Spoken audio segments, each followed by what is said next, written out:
Okay, well, why not? What are you gonna come back based on? Like, if you find it good, like in terms of the patch notes, or like what's going on? Even if I did find it good based on the patch notes, I don't think I'm in a position to come back since I picked up Final Fantasy, and like splitting my time between two MMOs is just I don't think I have the time to do it right now. Yeah, Mythics, please come back. Well, at least you're here to review patch notes with me. Need someone good at math. I'm terrible at math. Because there's probably gonna be a lot of math shit, especially with I don't know if you heard about it, but critical damage cap on critical damage modifier. Oh, yeah. Okay, that should change things up. So now crit chance is probably going to be more important. Although that was nerfed recently too, right? Yeah, that was like a few patches ago, Yeah, somewhere there. Yeah, so if that 125 is with Major Force and all the other kind of buffs, I guess you would have to play around with Major Force uptime. Because when I used to do the math stuff, I'd always assume like a third, 33% uptime. So that just makes it an easy 0.05 average. But I guess it would really, because I have no idea what new sets are out there, how fast Ultimate Gen is now, but I'd imagine you could probably get higher with like really optimized groups. Well then, let's see what the Passioners have to say about our assumptions, because I have no idea. I didn't read anything from people. I know there's a lot of people yammering right now in the ESO Discord, in this Discord we're in. So I haven't looked at anything. I'm just gonna go in blind, no spoilers. Alright, so 7.2.0 is gonna be the update 32 patch notes for PTS Week 1, the Deadlands DLC. It's just going to include the Deadlands DLC zone, and I think a lot of people are excited to explore that area, just because of the lore and some of the lore implications, I think. I mean, we haven't been back there since Oblivion, which was, right, 05, 06, or something like that? Yeah. I gotta change the volume, Sag. So loud. Okay, yeah, so Deadlands DLC update version 2.0. Okay, so we're gonna look at the new item sets first. Obviously, we all know what's coming with the Deadlands DLC zone. You know, the typical 2 delves, 2 world bosses, achievements, Skyshards, etc, etc, and of course, questing, which is a pretty strong point in ESO. So new item sets, craftable sets. This is gonna be interesting. The first set is light armor, or I guess it's not light armor, it's craftable, so it's Magicka base? Is that even going to be a really thing anymore, I think? I think a major theme for this patch is like they're putting the foot down, implementation of hybridization even more. So I guess we'll say Wretched Vitality, Magic Recovery, Stamina Recovery, 2 separate stat lines, spell and weapon damage. While in combat, applying a major buff or debuff to a target grants you 260 magic and stamina recovery for 15 seconds. While in combat, applying a minor buff or debuff to a target grants you 130 magic and stamina recovery for 15 seconds. So that's like a total of 390? 390 before. I'm assuming this is probably going to be before percentage buffs and stuff like that. Right. So that's interesting. That's a huge self-sustain set. I don't know if that's still a thing in... It was never really a thing in PvE, I guess, but maybe for PvP, I don't know. It just feels like you're giving up a lot more damage because you're giving up those 2 stat lines for recovery. Yeah, I also read it as something for a tank, maybe. Kind of. Like, with Pierce Armor, you get Major Breach and Minor Breach now, so... Yeah, if you're looking for a self-sustain tank, that'll work.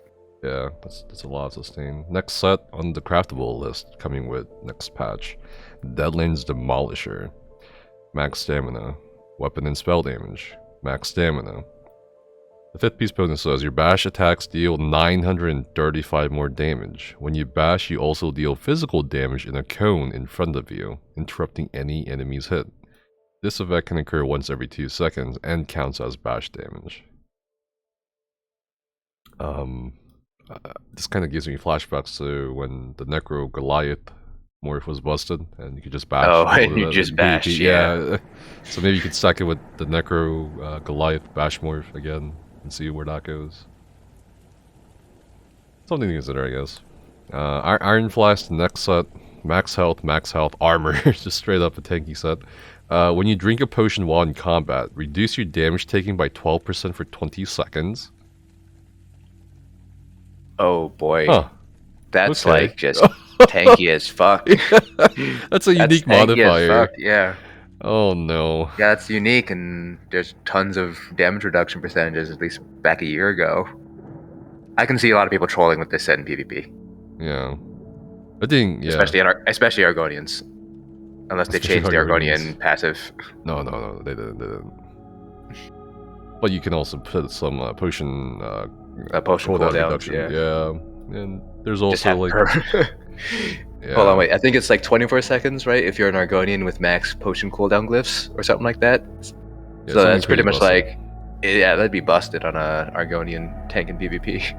Just sit there with huge ton of damage reduction. Yeah, it's interesting. Like these 3 sets so far. I mean, usually the the craftable sets or overland sets introduced with DLCs are kind of like straight up garbage. Like, I can't sugarcoat it. Most of that's fucking garbage. But these 3 I think are like actual, like, okay, we might consider using this actually for real, whether it's PvP or PvE. Yeah, I think there are definitely some niche uses for all of them. Yeah. Alright, so now let's look at the overland sets coming with the Deadlands. They come in light, medium, and heavy armor weights.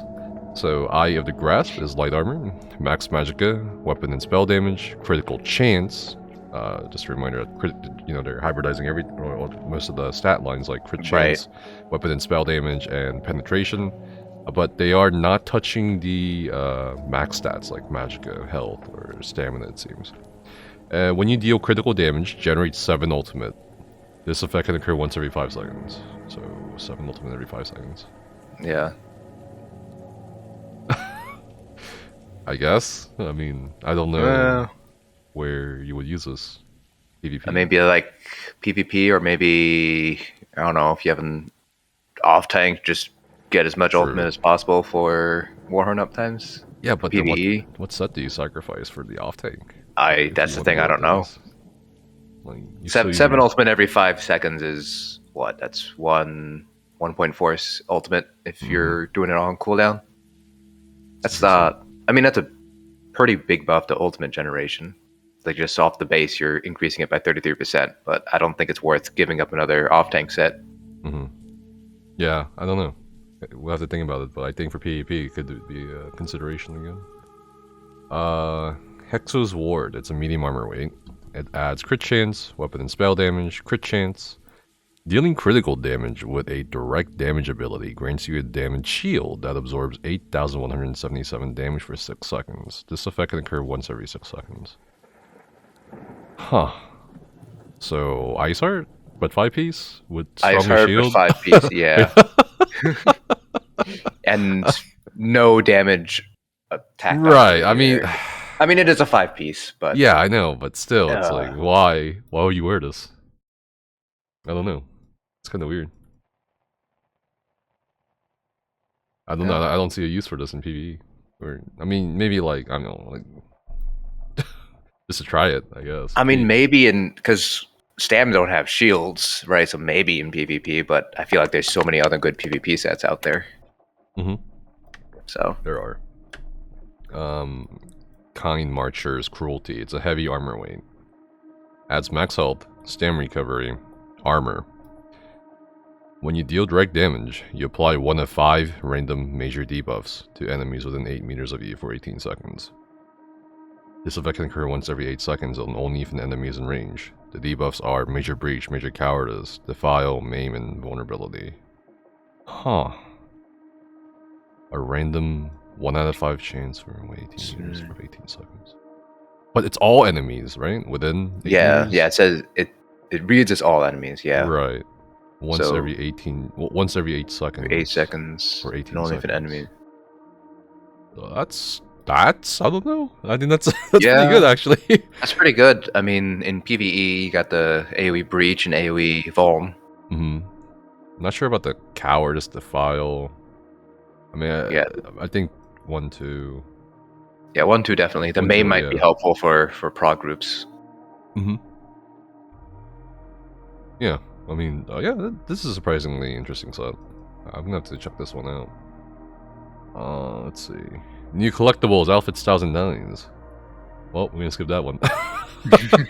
New achievements and titles. Let's see. I just kind of want to look at the titles actually. So we had a big discussion on stream yesterday about like rewards in the game and like good titles and bad titles. Let's see. The Hero of Fargrave. Meh. Havoc Crow Hunter. Meh. The Catalyst Rivener. Meh. The Champion of the Deadlands. Ardent Hope. Okay. The Wretched. That's okay, I guess. Okay, one good title. Alright. New motifs. Okay, new motifs. Cool. New furnishings. I'm sure there's a lot of housing people excited about that. Base game update. Okay, so I don't know if you heard this, but they are introducing Armory System, and it's kind of like a take on the player-made add-ons for Alpha Gear Dressing Room Asian. But there are drawbacks to it, and I'm not sure how I feel about it actually. I'll tell you how I feel about it. Don't worry. But let's read. Alright, so it's a new system that helps relieve the friction between switching or experimenting with your character's builds. The Armory allows you to save any of your custom character builds, remembering your gear, attributes, abilities, champion points, and even if you're a werewolf or vampire. So basically what this means is if you're a werewolf, and you want to switch to a vampire or a non-werewolf spec, you can bypass the quest / bite and just immediately spec for it. Yeah, you just get it. You just get the buff. That's it. It's pretty convenient, right? You can then effortlessly load any of those save builds in an instant. The Armory is free to all players, so it doesn't matter if you get the DLC or not, I guess. To get started, simply obtain the free Armory station from your crown store and place it in any of your homes. The Armory Assistant, Grasharog, is also available for a separate purchase to access all the functions of the Armory outside of your home. Note that you cannot save or load builds without interacting with an Armory station or talking to the assistant. Okay. So there is a system like this in Final Fantasy that's just built in. Right. You basically have a gear list, basically. So, like I have 29 different gear lists right now, one for each job and all that stuff. So that seems like basically what Final Fantasy has already in stock with a couple of differences. The big one to me is the fact that you can't change builds without going back to your home or the Armory System. In Final Fantasy, the only limitation is you can't change when you're in an instance because, it saves your job when you're in the instance, right? Which is classes, basically. So that's the only drawback I feel like, because a lot of times in PvE particularly, right, you're changing out sets and builds between trash and bosses, and even sometimes specific bosses have specific builds. So I think that big downside kind of draws away from the Armory System here. Okay. They did not mention a few other details of the system that I'll have to tell you. So basically, it is free. Do you remember the outfitting station? The slots? The outfit slots? Yeah, the outfit slots. Yeah, and you buy, like, you spend like 1,500 crowns per each slot, per character and shit like that. It's that. They're going to give you 2 free slots. 2. Okay, so you have 2 free loadouts. And then there's going to be a total of 10 loadouts. So you'd have the remaining 8, you assume, I'm going to assume you have to buy with crowns or with gold, but regardless, someone's going to spend real money on it, right? Yeah. That puts me off quite a bit. And like you mentioned, Yeah, 2 slots isn't really that much. No, like, it's not. Just thinking like, because an ESO is kind of unique in that, well, it's not unique, but, one character can play the Stam, Mag, DPS, Tank, Healer, right? So at the very least, you would need 4 different builds. Maybe 5, one for a PvP build, maybe. Like 2 just feels very, very limiting. Yeah. Another thing, too, here is you can't use the merchant in leaderboard instances. And that includes Cyrodiil, trials, and arenas. So you know what I mean. And there's also something they didn't put here, like you can't swap Mundus stones. You can swap lycanthropy and vampirism and champion points and attributes, gear and abilities, but you can't do Munda Stones. You know, to a lot of people watching the stream right now, or maybe, you know, on YouTube, it might seem like cherry picking or being really picky or being really negative about this. I think on the surface level, it's great. Like, it's gonna have its uses. A lot of people are gonna buy it and make use of it. Like, it's gonna be really useful for getting around the respec kind of time wall of going to the shrine, spending gold, respecing your attributes, and blah blah blah. It's also going to be really helpful in transitioning from PvP to PvE and back and forth from PvE to PvP. What it won't be really useful though is going to be within a PvP or PvP setting. So like if you're going to swap from a PvP spec to a PvP spec, whatever, you're going to use an add-on or something like that. And then from a PvE spec to a PvE spec, you're going to use an add-on. Obviously for console players this is kind of huge in a way, but at the same time, I guess my main point is like the monetization of this fucking system is like, use your words. It's yeah sorry, the monetization really like puts me off like horrendously. Like it's just, I don't know, like I think the reason why the Munda Stones don't transfer is so they encourage you to buy Munda Stones in your house. In your house, so you change in your house. Exactly. Yeah. I can see that. And I don't know, maybe there is a code limitation, but I mean, if you can do Lycanthropy and Vampirism, I don't see why not Munda Stone. You know what I mean? No. Like, yeah. No, I get it. And the fact that you can't, I mean, the assistant, it bothers me too. You can't use it in instances for trial. I mean, so many console players have been, I don't understand why so many console players are celebrating. Yeah. Maybe it's not really the end game console players celebrating, but for Probably sure, not. For like at least 4 to 5 years, people have been asking for a console version of Dressing Room or Alpha Gear. This is not Dressing Room Alpha Gear. This is like a very half and half kind of thing. Yeah, the idea is good, but the implementation leaves a lot to be desired. Yeah. It works in Final Fantasy because there's a lot less customization in Final Fantasy in terms of gear. It's basically item level, so higher item level, better gear. So you don't really need to change out in like an instance. You just have your gear and that's it. Plus instances in Final Fantasy are just, here's the boss, hit it until it dies. But like in ESO, you're changing out so often in PvP to kind of adjust to what you're up against, and then PvE between trash and ads and stuff. It's a step in the right direction, but it doesn't go far enough, I think. Right, exactly, and that's my point with this. And I was going to say something about this too. I think it seems from the design of the system, they had an intent to monetize it. Without question. The slots, like the outfitting slots, the Munda Stones potentially, the assistant for 5,000 crowns, assumingly, because every assistant banker mentions 5,000 crowns, right? Yeah, and that's what, 30 bucks or something like that? 35? No, it's like $50. 5,000 crowns is $50, isn't it? Really? I don't know. I don't remember. I don't know what the crown's real life money is anymore. I don't remember either. Maybe someone check and clarify, but I feel like there was this like focus on monetizing it to the point where they were like, okay, well, if we're monetizing it, then we can't have it work in instances, whether it's PvP or trials, because that would basically be pay to win.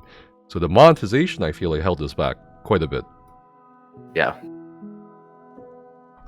So I don't know. I don't know how to feel about this. I mean, I'm sure it's great, I guess, but it was still. Yeah, still I don't think it doesn't change things for endgame PvE or high end PvP or even like just normal PvP, really. Right.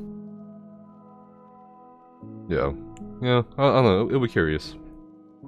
Yashin said $40 for 5,500 crowns. So yeah, okay. So like about so about a little less than yeah. Okay. I mean, still, really, you know what I mean? All right. Yeah. Anyway, moving on. Curated item set drops. Bosses and reward chests from arenas and incursions. And just to clarify here, this is like the internal dev term for like dolmens, world bosses, dragons, world events. I don't know why you just didn't say world events. Will now preferentially drop set items that have not yet been unlocked in your item set collections. So that's actually really nice. Yeah, this is the elimination of RNG, basically. Yeah. I know you know about the sticker book, right? Because you quitted Mario Kart, right? Yeah. So based on what's missing in your sticker book or whatever, the game's gonna give you what you don't have. Yeah, that's a great quality of life addition. It's really great. It's really cool. Like compared to this thing we just looked at, it's really great. It's awesome.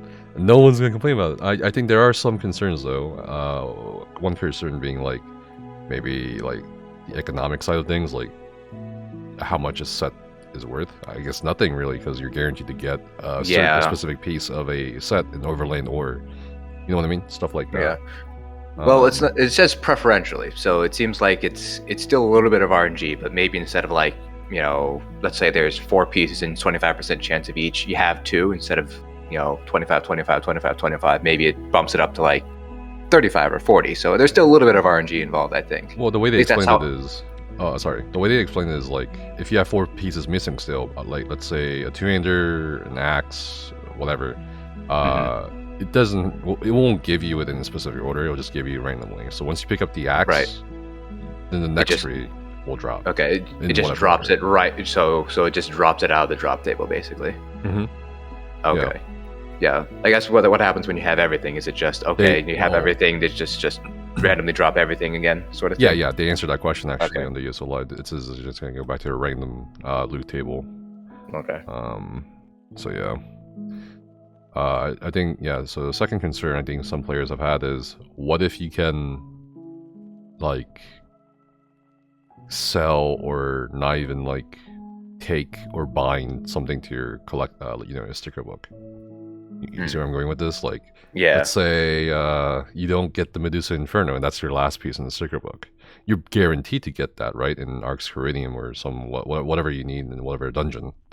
Right. So you could sell your presence to other players. To guarantee the drop. Right, exactly. So I don't know how that's gonna work. So we'll see what happens there. Let's see, set items looted from treasure chest containers or from non-boss monsters are generally not curated in this manner. So there's some limitations. Containers, treasure chests, and trash. Let's see. Item set collection summary. We've added a summary page to the item set collection UI. It's like a UI overhaul, or not overhaul, like an addition. Alright. And here we go. New mythic items. I'm a little scared. I haven't seen what these do. Because, like, every new mythic item, like, set that comes out with the new DLC since Greymore, it's just... It's so good, it's like crippling yourself if you don't use them, or like, oh... Yeah. But we'll I think every single patch they've introduced a new mythic item, it's always been like, that one. We're all farming for that one. Yeah. Yeah. And the worst part is, you weren't here for this, but there was a recent lead, or mythic, called Harpooner's Waiting Kill. And you had, like, basically, one of the 5 leads that you required, that was required for you to get the mythic itself, was in Shadowfen. And the way you got it in Shadowfen was to harvest it from any water-based node. So what ended up happening was everybody camped one specific node. In Shadowfen, I've never seen so many players in one zone for like that entire first 2-3 weeks, and it was horrible. It was terrible. Some people I knew stayed there for a straight 2 weeks just to get that lead. Jeez. So I don't know. That's also something I'm afraid of with these new mythics, like how RNG or like how bad is the grind gonna be, when compared to that. Yeah, but yeah. So first mythic, Markin Ring of Majesty, gain 100 weapon and spell damage and 1157 armor for each reset bonus active on the wearer. What? So that maxes out at. So there's 10. If I'm remembering right, there's 10 armor piece slots, right, in ESO. So that would max out at 300 weapon and spell and whatever 1157 times 3 is. No. You gotta count the weapon slots too, because like the 3-piece. Wait. Because what is it? Oh fuck. Is it 3-piece? No, never mind. Aren't there 3-piece sets? There are 3 pieces. Items? There's 3. Agility, endurance, and I'm blanking on the last one, but there's a third one that is also a 3-piece set. Those like old base game sets that are still around and really, really cheap. Right. I'm blanking on what the third one is called. Trainee? I don't know. But No, training is 5-piece, I'm pretty sure. Nah, is it? I thought it was 3-piece. Yeah. Pretty sure training is 3-piece. Oh, I don't remember. Yeah, there's like a lot of older sets that are like Yeah. 3-piece. So I don't know. We'll see. So 100 weapon and spell damage for each, and armor for each 3 set bonus. So it's encouraging you to like. Oh, it even says here on the dev comment. For example, wearing 3 pieces of agility gear counts as 1 3 set bonus on the wearer. Okay, so for wearing 3-piece agility, you get 100 weapon and spell damage, along with 1157 armor resistances. So they're encouraging you to break sets up with this mythic. That's kind of an interesting. It's an interesting take. Yeah, I think that's pretty interesting. That's cool. Belharz's Band. Lots of jewelry mythics. Increase the damage of your light attacks by 1185. Oh. No. This is it. I think this is light attack weaving is back, baby. It's always with you. When you deal damage with consecutive melee light attacks, gain a stack of Belharz's Temper for 10 seconds up to 5 stacks max. When you perform a fully charged heavy attack, consume Belharz's Temper and deal physical damage per stack to enemies in a line after a 1-second delay, stunning them for 3 seconds if 5 stacks are consumed. This effect can occur once every 4 seconds and scale off the higher of your weapon or spell damage. Okay, so I read this and I was thinking while I was reading this, like after the light attack part, I was just thinking to myself, this shit's fucking useless. But the first part is like really good. I think I have this weird feeling people will wear this mythic just for light attack damage. Like I think that's what's gonna happen with this mythic, personally, for PvE. Oh yeah, no, totally, yeah, for PvE. I guess the heavy attack bonus is kind of nice, but I don't know how much PvE has changed since I played. But I mean, it's still a DPS loss if you heavy. So yeah, it's like why would you heavy? I don't know. It's a weird mythic. It's like when I read the first line, I was like, oh god, this is gonna be Biss. When I read the second, okay, well, it could still be Biss, even though the second part's useless. Alright, so Spalter of Ruin. 1 piece. I'm gonna see his shoulder. Activating crouch toggles on and off a 12-meter aura of pride. Activating crouch toggles on. What does that mean? Like, teabag? You have to teabag to do this? New No way, set. dude. No way, dude. Up to 6 allies in the aura gain 260 weapon and spell damage. Reduce your weapon and spell damage by 130 for every group member benefiting from your aura pride. This is a fucking support mythic. Why not? You teabag. You literally teabag just to like. Wait, I don't get it. Activating crouch toggles on and off. On and off? Like, do you have to stay crouched? I'm guessing it is literally like if you teabag the person, this effect will activate. That's what it's reading like to me. I don't. Yeah, I guess. I don't. That's a very interesting mythic. What the? Up to 6 allies in the aura gain 260 weapon spell damage. 6 allies. So 2 supports in PvE. Or even just 1 support if it's a 4-man group. I mean, yeah. That's a lot. I mean, tanks don't need weapon and spell damage, right?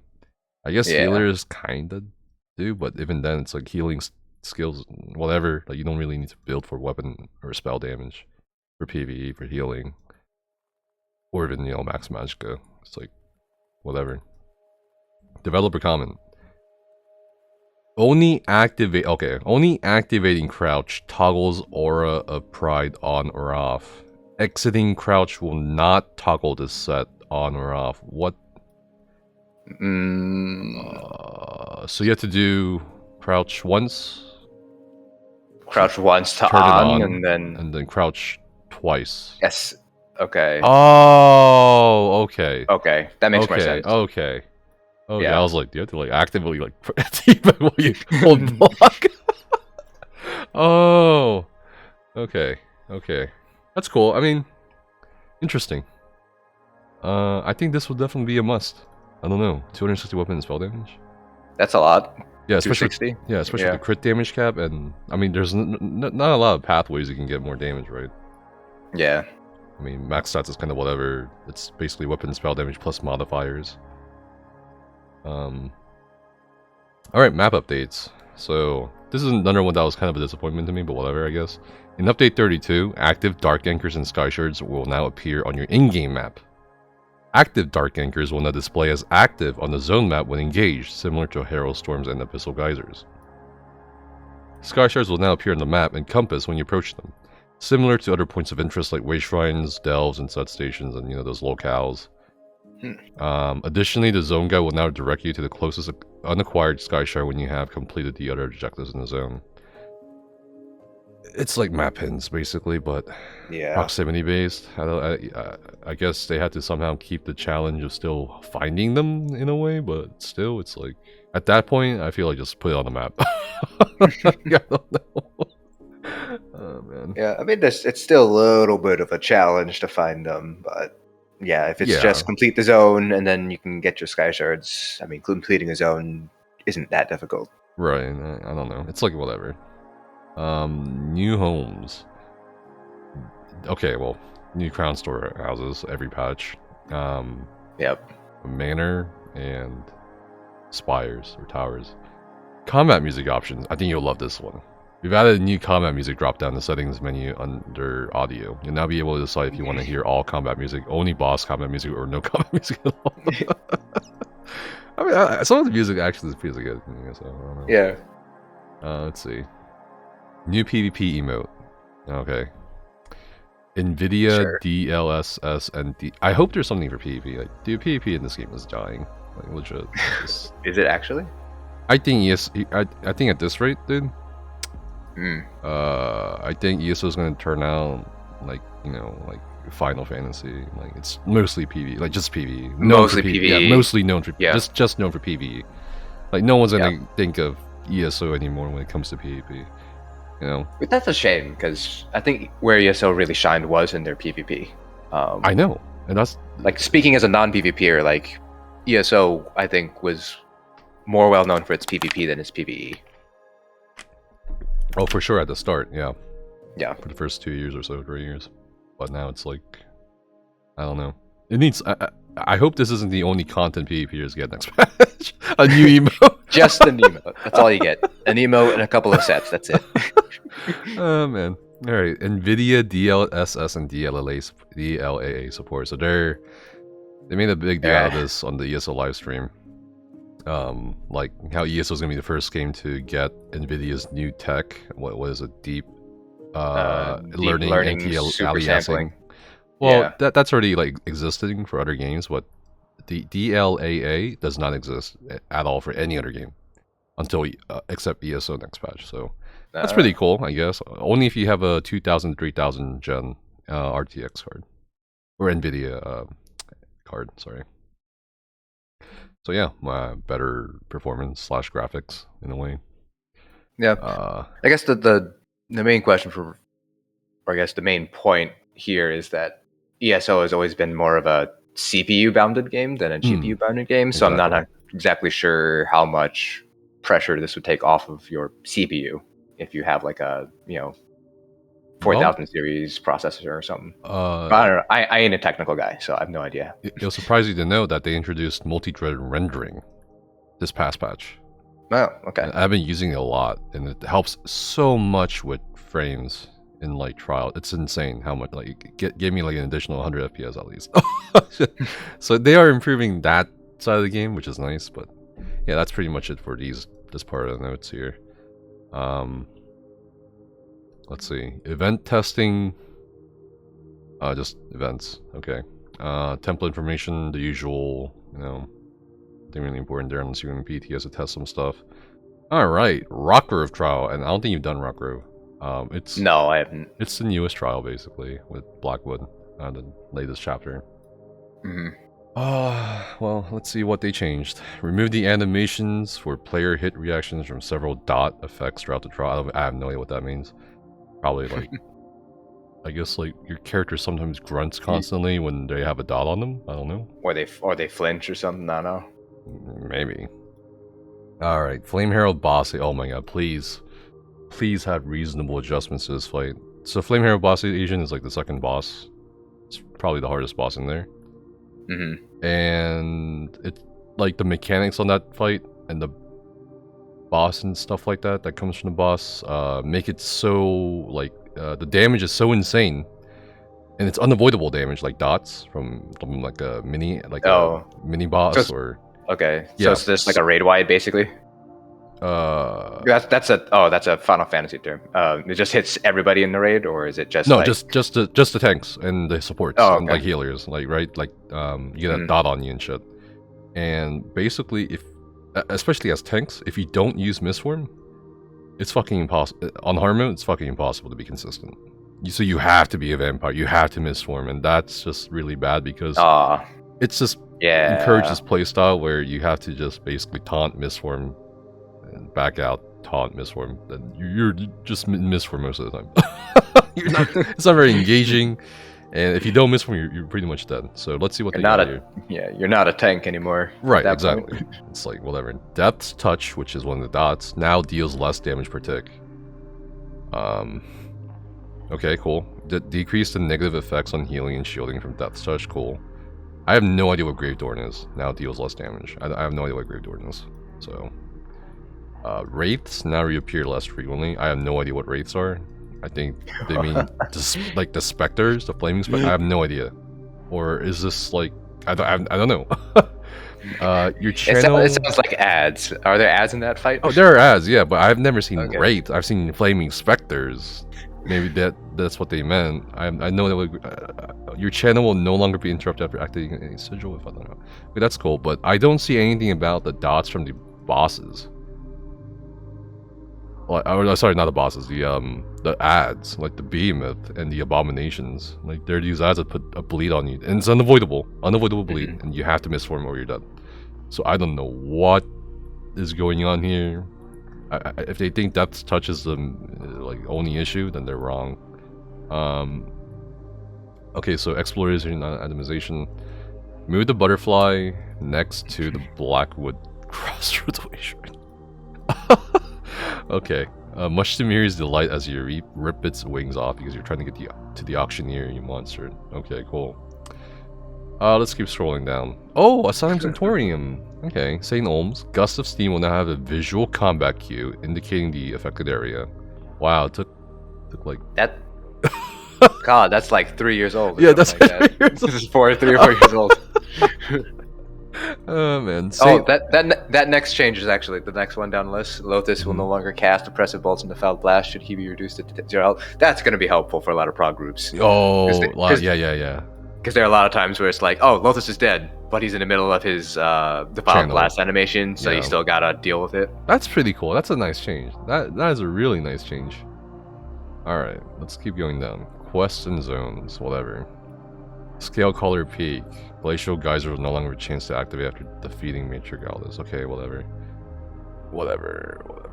Kind's Aegis. You're here for this one. Yandir will now always cast totems, regardless of range. What does that mean? Was there like a bug probably? There's probably a bug where you could outrange them. Yeah. Or like outrange. Oh, that's kind of weird. Yandir will no longer slide across the ground when casting Butcher's Blade while moving. Cool. Increase the range of Butcher's Blade and Quick Strike. Oh god. Okay.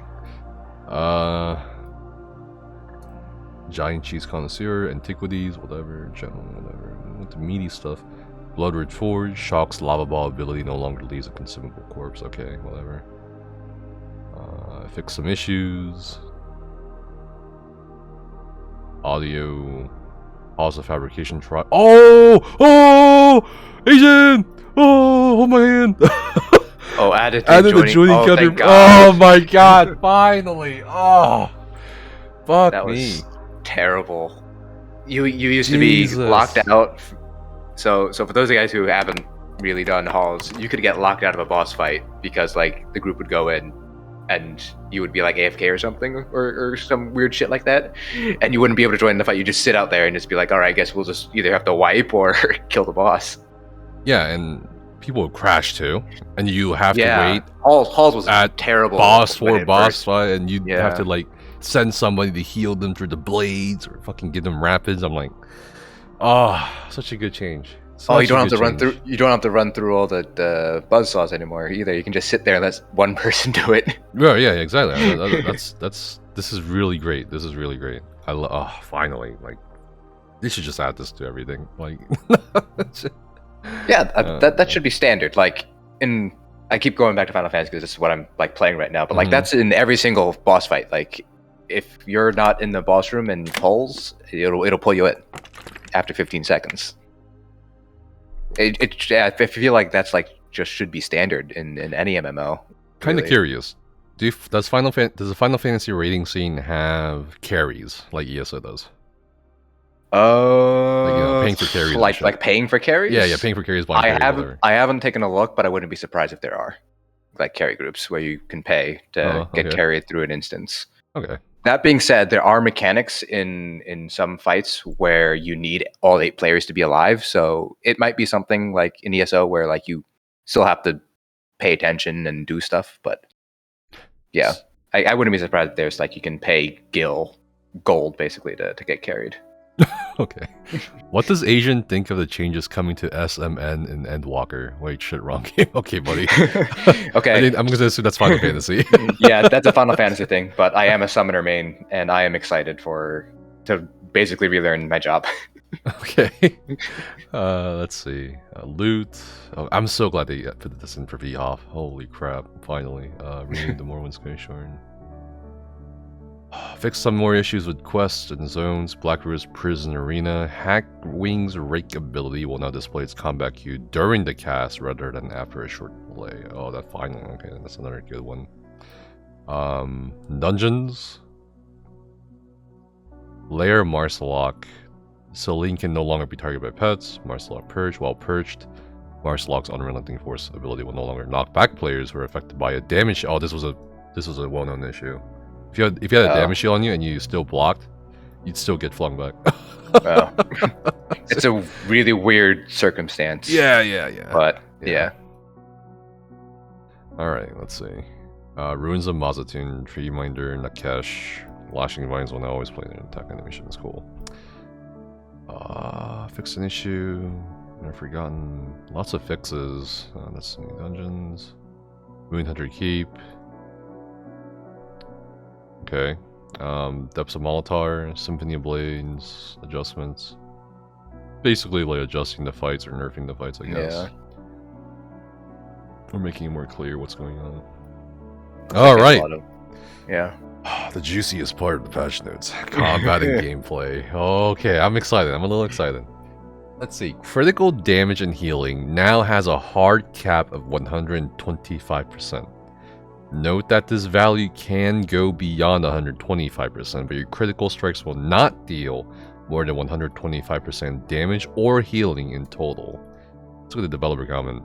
Currently, critical chance continues to remain the best stat in the game by a large margin in PvE due to no effective cap on the bonus. Well, not chance, but I guess damage. The semantics. Right, yeah. And a large array of source. I think that's a typo, kind of. Maybe, no effective cap on the bonus. I mean, like, I feel like after a certain point, it's like irrelevant. In a large array of sourcing critical damage and healing applications. Rather than nerfing the values of these sources across the board and hurting build choices that aren't overperforming. So recently we did get crit nerfs, like you said earlier. Yeah. We decided to add a ceiling to the effectiveness of critical potency to ensure the stat remains powerful, but doesn't continue experiencing power creep as we add more options to build for it in the future.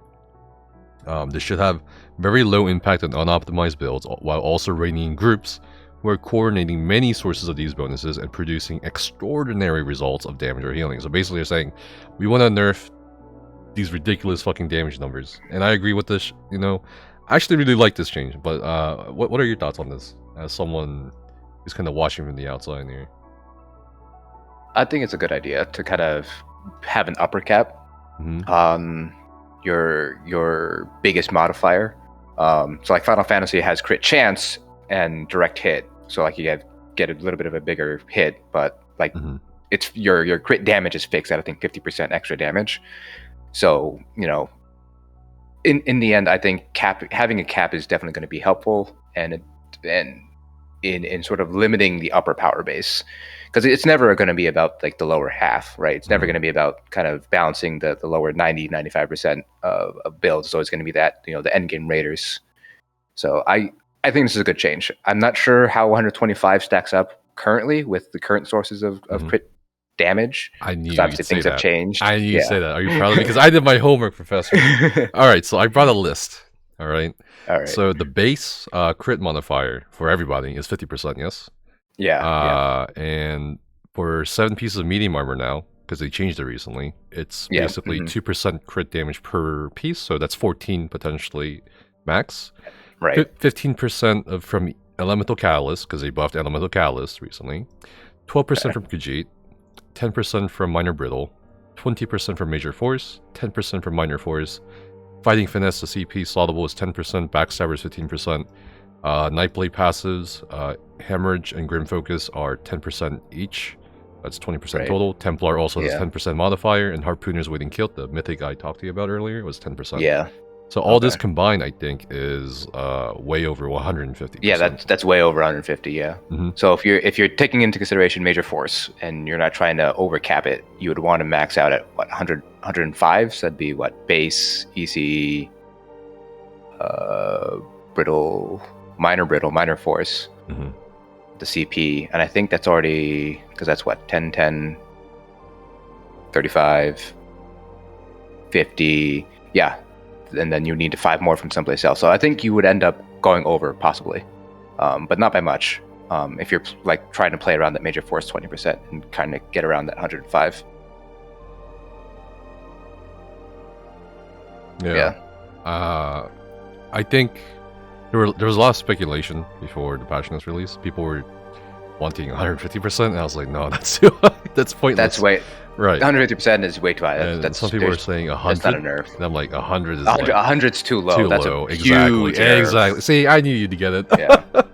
You know, we play the game where you get it. You already know. Yeah, no. Nerfs are good, but they can't be huge nerfs. Like 100% is just way too much. 125, 130, I think, is a good sweet spot. Exactly. Yeah. I think totally back when I played, I think you could max out at around 155-ish or something like that. So yeah, scaling it down to 125, 130, I think that's a good sweet spot where it's a big enough nerf that you'll feel it, but it's not so huge that you're like, oh my god, I'm now pulling like 70k instead of 100k, right, on a parse dummy. Right. Now, before I talk about what I like about this change, there are some concerns, and like about the Khajiit racial passive kind of being relevant with the 12% crit damage. A lot of people race changed recently in the past 2 patches from like High Elf or Dark Elf to Khajiit because of the crit damage. It always goes back to Cat. Yeah, exactly.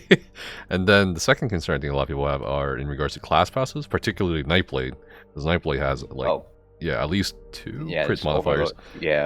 Yeah, so I hope we will see some changes in Nightblade. Now, as for what I like about this, and not a lot of people are talking about it, people are just, dude, I don't know what's wrong with the ESO players, but they just see, like, there's a cap, and it's like, oh my god, the world's ending, my damage, oh, my parse.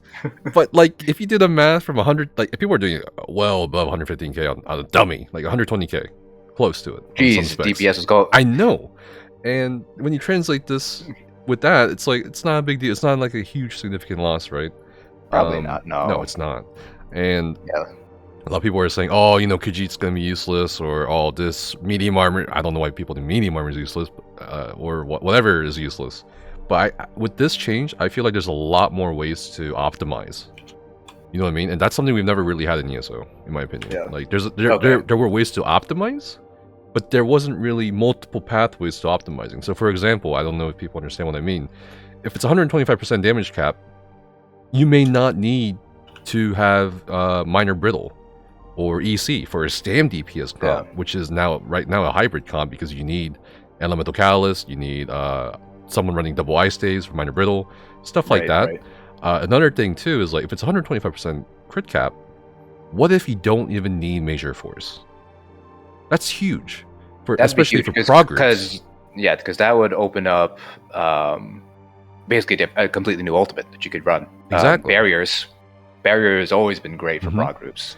And you know, before people say, "Oh, well, you know, like what about Horn? Because it gives you max stats, right? Max magic and max Yeah. stats. That's still a DPS game. Well, Horn lasts for 30-some seconds. Yeah, you don't have to optimize that's around insane. horn rotations anymore, right? To Exactly. maximize major force, which is pretty big. It's going to be huge for Proc groups, Yeah. I think. And not just for Proc groups either, but another thing too, like there's 2 CP slottables.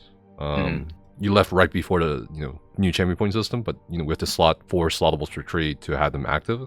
It's not like just passives, right, in the background.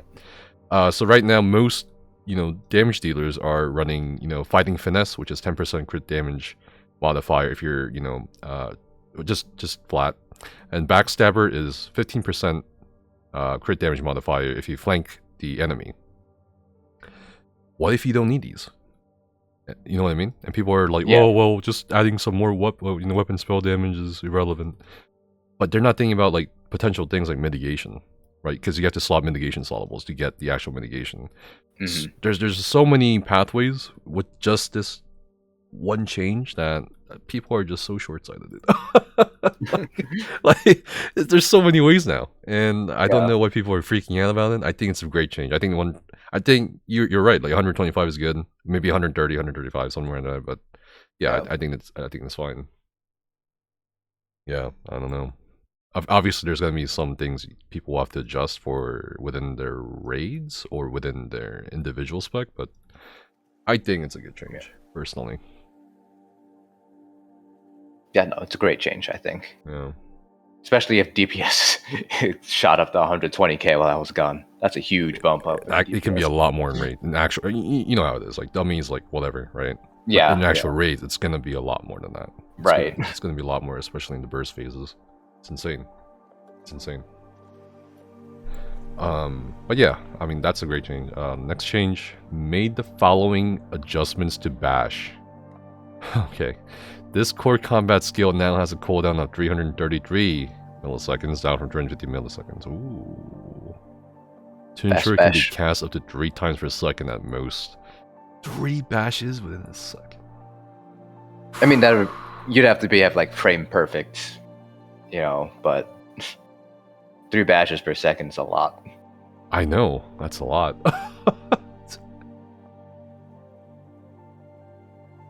Reduce the cost of Bash down from 1889 to 765. It was that much? I didn't even know.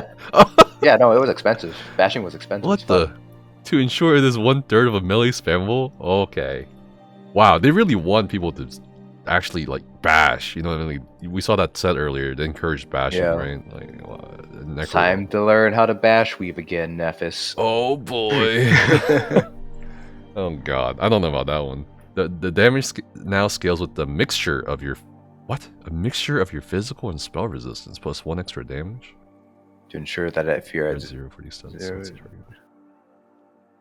That's odd. What? Why does it scale off resistance? That's so weird. Okay, cool, I guess. I don't know. I don't know what to say about that, besides saying it's weird. I guess they're saying, like, if you have, like, no resistance, or... I don't know what... Because they said mixture, right? What's the scaling based on the...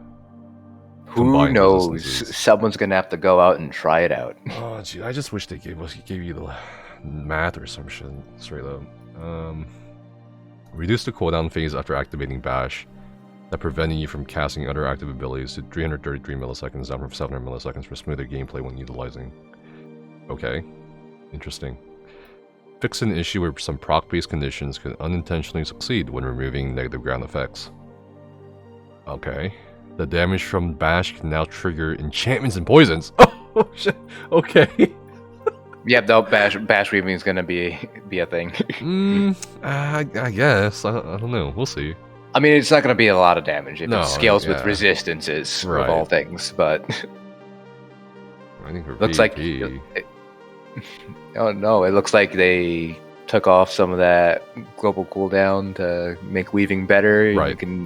The big thing is that it triggers enchantments and poisons. Yeah. That's interesting.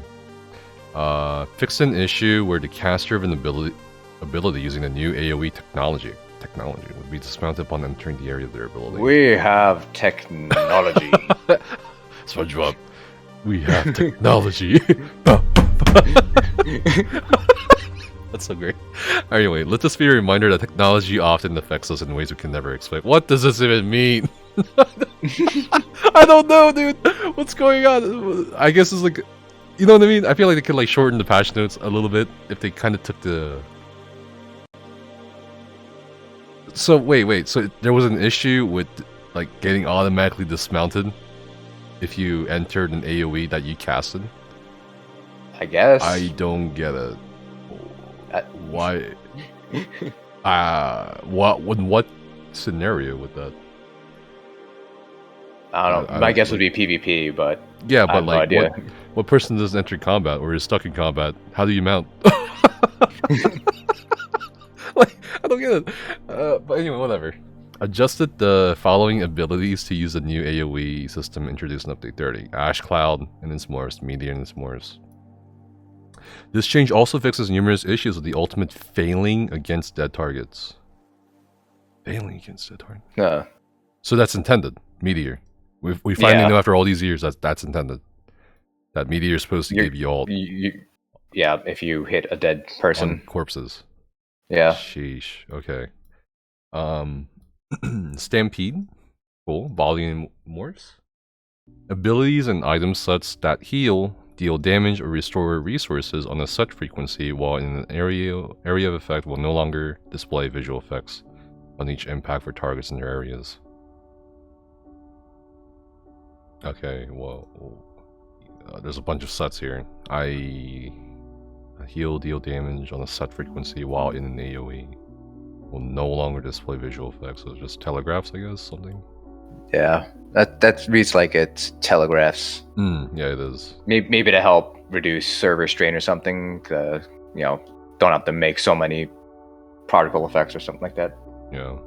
These changes were done to help reduce combat clutter, so like visual noise, while utilizing these effects, as it became impossible to see with numerous active anyway. True. What are some of the sets, I wonder? Standard, rain healing, and that's like healing springs, lustrous healing. Probably. Sleet storm, Morse, unstable familiar, wrath of elements. Oh, okay, well, cool. Fixed an issue where many enchantments, poisons, and item sets were not properly labeled as procs. Okay, fixed an issue where some abilities experienced erratic visual behavior when cast by female characters with a bow equipped. Okay. Fixed an issue where abilities that balance between targets would fail to generate visual effects. Trying to mount up while teleporting to a way shrine will no longer prevent you from mounting up after a teleport finishes. Oh, okay, hold on. So they had a teaser before I scroll down and look at this. I don't know what's coming. I kind of know one of them, but they said they would buff Dragonknight Asian. Finally. Oh boy. Finally. After so many years. I am so Give me curious. that stam whip, nope. Nephis. Give me the stam whip. That'd be a buff right there. Stam decay is so trash, so bad. I hope they give them anything. No spoilers in chat, please. Let's read this. Okay, Ardent Flame. Okay. Combustion. That's a passive or sustain. Increase the resources granted from this passive to 500, or basically 1000 stamina or magicka, up from 500. Oh. That's gonna be pretty big. Okay. That's pretty good. Okay. Added a cooldown of 500 milliseconds to each effect, which are separately tracked from one another to make up for the above increase in the massive buff the charge trait is getting. The charge is getting buffed? What? Buffed? Oh, okay. Cooldown. Just so there's a cooldown on the passive though, of a half a second. 500. So, combustion was whenever burning procs, right? Yes, burning or poison. Okay. Poison for stam, burning for mag. I mean, adding the cooldown might end up making it the same as it was pre-change. I'm not sure. 500 milliseconds. Because you proc burning a shit ton as a mag DK. Even without charged. Yeah. I don't know. I feel like you'd have to smack a dummy a couple of times and take a before-after combat metrics. Quick math. 1000 every second, but it has a cooldown of 500 milliseconds, so 0.5 of 1 second. Yeah, so you'd have 2000 like, every second, so it ends up being 1000 every second. So basically, if you can get 2 burning procs within a second before right now, it's no change. If you can get more than that, then it's going to be a nerf. So if you're getting 3 burning procs in a second, it's going to be a nerf because you normally get 1500 from that, right? So right now it's this could be this could be nothing. This could be nothing. It really depends on how quickly you're able to get those burning procs off right now. Okay. But from what I remember as a MagDK main, you got a lot of burning procs with charged. So I feel like this might be a nerf. Or at the very least, it's no change at all. Who knows? God, I hope someone tests this. But like that's basically how the math works out, right? Like if you can proc it twice in a second, and it's now up to 1,000, that's 2,000 divided, per second, right? Mm-hmm. And then the 500 was previous but no cooldown, so you need to proc poisoned or burning 4 times in a second to kind of match that, which I think is certainly possible to do. Mm-hmm. So, okay. I mean, I read the first line, I was like, damn, finally, sustain buff, but... I think on average it'll end up being a sustain buff. Because even though you could get 4 procs in the old system, I feel like that's still rare enough that it's going to be, generally speaking, going to be a slight sustain buff. Okay. Alright. Maybe just some hope. There's some hope. Inferno. You would... Yeah, ideally you would want to go back and do a before after, right, in the PTS and stuff. But... All right, Inferno. The ability and cauterized morph now grant both Major Prophecy and Savagery rather than only Prophecy. Okay. Flames of Oblivion. This morph now launches 3 fireballs, up from 2, since it lost quote unquote part of its unique morph function. So. I need a reminder. So it's been a while since I played DK or Mag DK or whatever. If I remember right, Flames of Oblivion would shoot out 2 enemies. Yeah, it would shoot out 2 fireballs at 2 enemies. Okay, so that's 3 fireballs at 3 enemies. Yeah, assuming. Okay, cool. All right, that's a slight buff. Yeah. All right, Lava Whip. This ability and its morphs now scale off of please stand with off your highest offensive stats rather than exclusively magic. I mean that basically means Stam Whip now.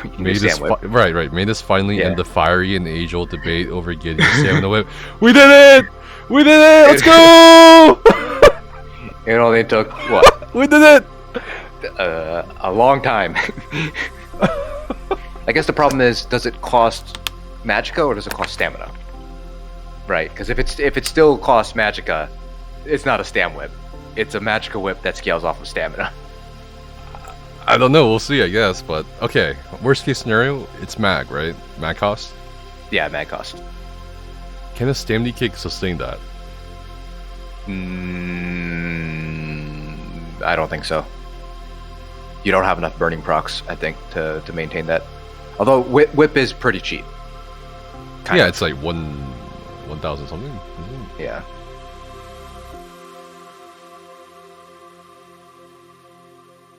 I don't know. I guess we'll have to see on PTS if it's an actual Stam Whip or not.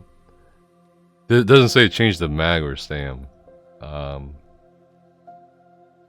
would hope it costs Stam, but I mean, I don't know. Fixed an issue where this morph did not apply off balance. Okay.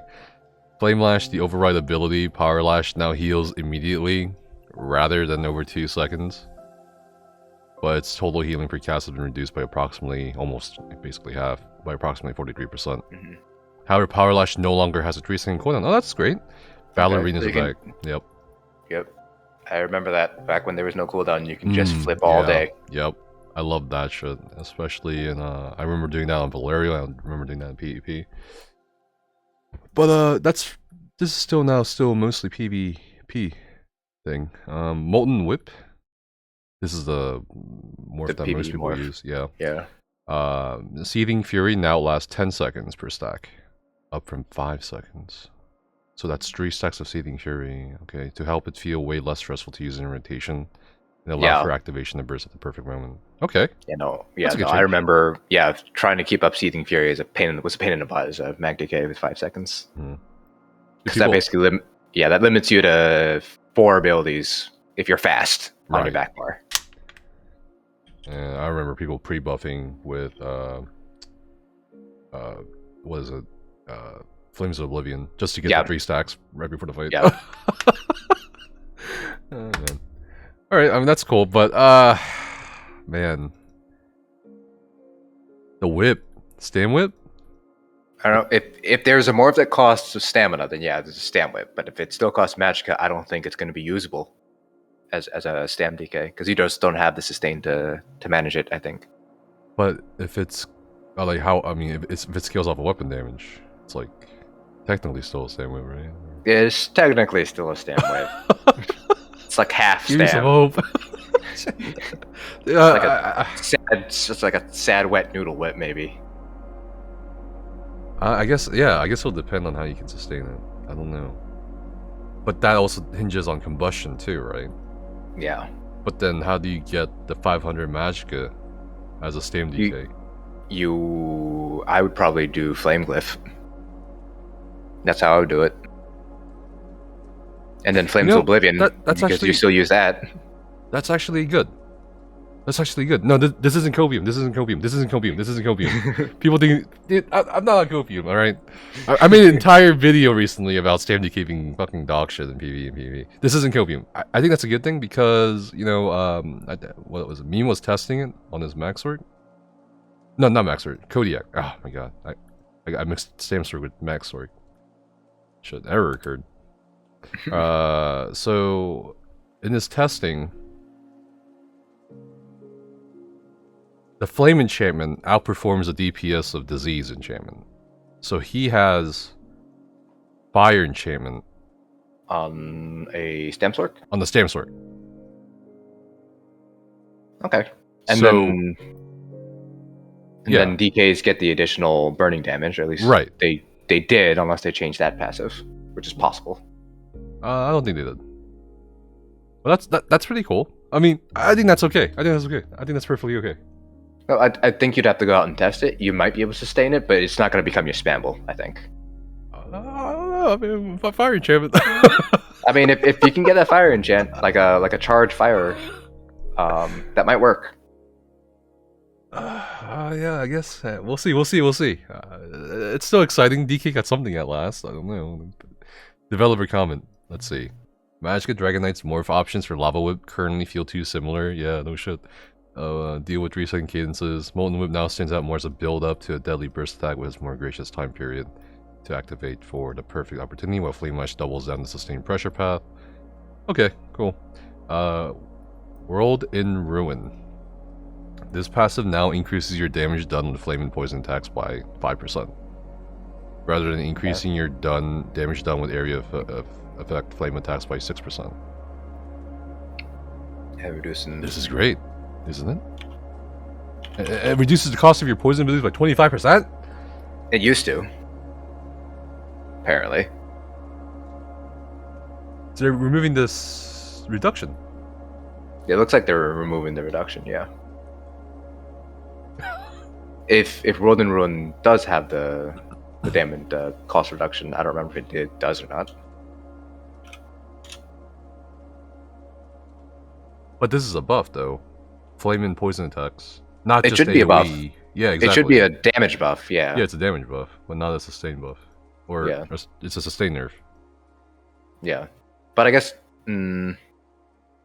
yeah, because I know Stam DK, their skills were pretty cheap.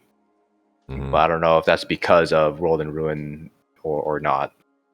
It definitely helps, but... Yeah, it definitely. I mean, 25% cost reduction. Yeah. that's a lot. Like I think Venomous Claw is like 1,000 something, 1,195 or something. Yeah. So that's Yeah. Let's add on a. Let's add a 1/4 of what was lost. Yeah, I mean that's gonna be slightly higher for sure. This passive has been holding back the class in terms of PvE damage output for quite some time. Yep. Pigeonholing the class into unsynergetic and often redundant combinations. While the sustained portion of the effect for staying the base Dragonknights had some cool niche gameplay, we feel like it missed the mark as a general passive for the class. Okay, so overall, I think the Ardent Flame changes are interesting at the very least, and I really hope that passive buff to combustion and the lava whip's gonna be actually a thing with a flame enchant. Shit. I think you're gonna be using a flame enchant as a stam DK. Yeah, for sure. I mean, if Kodiak was using a fire enchantment on the stam sword because without the a disease enchantment, then why not a stam DK? It doesn't make sense. All right. Oh, this isn't the end. This isn't the end of the. Yeah, there's still 2 more lines. There's just 2 more. Okay, so Earth and Heart Ash Cloud. This ability in its morphs now costs 378 magicka every second, while active, rather than having a massive upfront cost of 5,670. What? What is this? So they cost every second? No. Huh. Oh, I thought you were talking about the magicka cost. I'm like, yeah, it costs that much. Oh no, I know it's insane. Like the Earth and Heart abilities are fucking insane, dude. It's like, so you want to go out to buy some fucking t-shirt from Walmart and you went to a fucking car dealership or some shit. I don't know. With Dragonknight. Shit. You got shafted by the car salesman. But 378 magic every second while active. So this is this like should be a 16-second dot? Yeah, something like that. 18 seconds, 16 seconds, something around there. But this is the first skill ever to do this, right? Like drains magic. I think so. Well, technically the first AoE skill, sorry. Yeah. Of course, I think there are other skills that drain while active, but I think, but not magicka. Oh, that's interesting. Keeping their cost per second relatively the same, while removing the penalty of having to recast the ability aside from losing cooldown. This is actually pretty good. I like this. I like this. I like this. I like this. Because there's a lot of fights, a lot of mobile fights where you have to force yourself to relocate. Yeah, eruption, right? Like Locustes and Sunspore, right? Or you yeah. Or like even possibly Hardman and Rockgrove now for the ads. So this is pretty interesting, I think. And even in PvP, like you have to relocate your Cinderstorm or Eruption depending on where you're on the slide. So that's a great change. Okay, more Dragonknight buffs. These abilities now take 15 times over the duration, down from 16. Okay, so you're right, 16 seconds. While their total damage or healing per cast remains relatively the same. These abilities now last 15 seconds at base rather than 12 at base. Oh, so they buffed it more? Oh wait, what? Well, no, they tuned down the number of ticks, so it's 1 less ticks. Okay. These abilities now rank up at 1.1% healing or damage done per rank rather than 1 second. Eruption. Oh, this morph's initial hit damage now has a 10-second cooldown to prevent it from turning into an incredibly low-costing AoE spammable. Oh, okay. I didn't even think of that. Not gonna lie, I didn't think of that. Like, that's cool. That's fair. Yeah. The initial damage hit has a 10-second cooldown. That's okay. That's fine. That's fine. Alright, Battle Roar. This passive now restores 50 health, magic, and stamina per ultimate consume rather than 46 health and magic and stamina per ultimate cost. I don't know if this is like... I'm like, meh. I mean, let's calculate this. I'm gonna bust out the calculator. Alright. TI-80 calculator. Okay, so... Let's say 250 ultimate. Let's say 250 ultimate. Times 50. Alright. That's 12.5. So right now it's 12.5, so minus 12.5. So it's a 1,000 difference. Yeah. Not huge. It's okay. Yeah, no. It's not huge, but still a buff.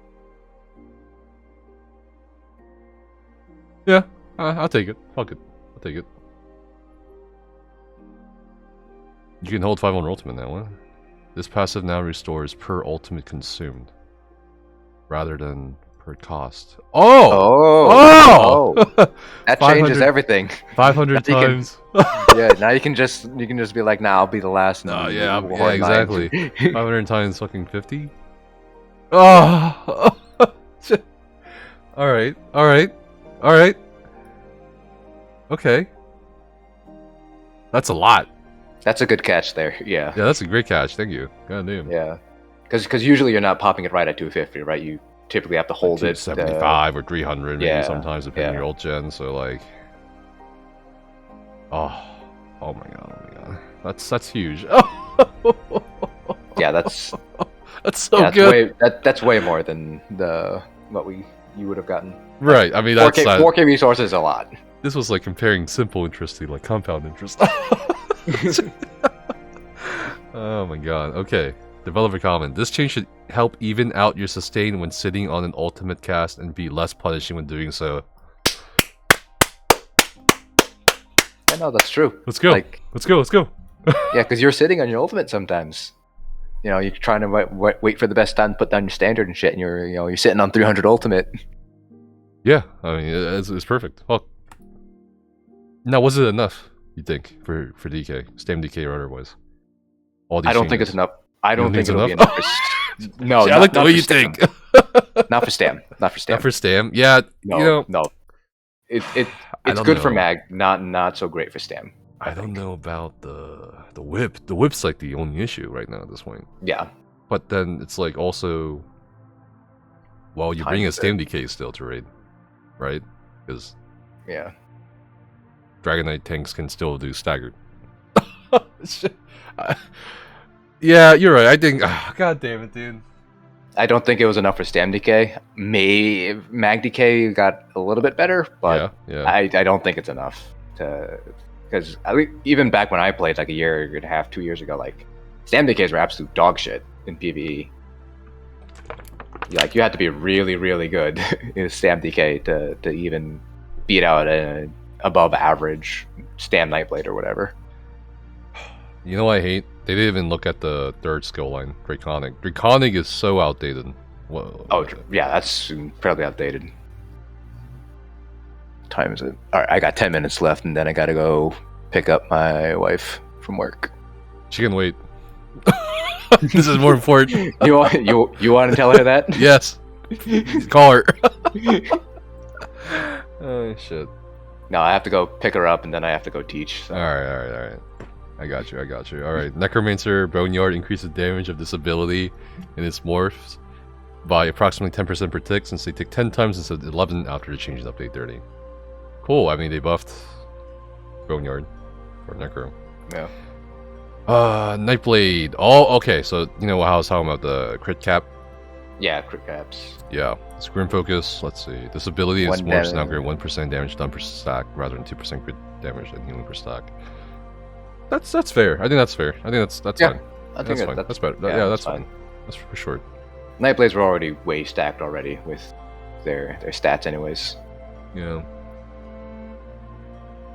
What this could affect though is Magblades in PvP.